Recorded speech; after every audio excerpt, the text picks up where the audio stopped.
আসসালামু আলাইকুম, বিসমিল্লাহির রহমানির রহিম। দেখেন আমরা এখন ফুচকা খেতে আসছি যে এই দোকানটায়।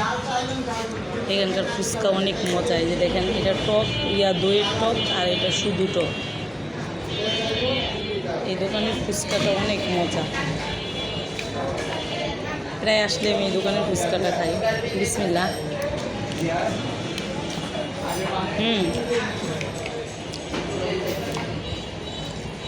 দেখুন, এটা আমার হাজব্যান্ড খাইতেছে যে।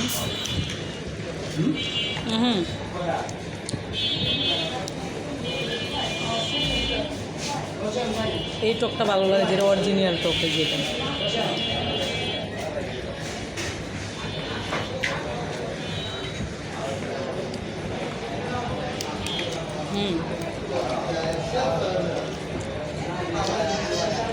অনেক মজা। ওই দইয়ের টকটা আমার কাছে বেশি ভালো লাগে না। আল্লাহ হাফেজ।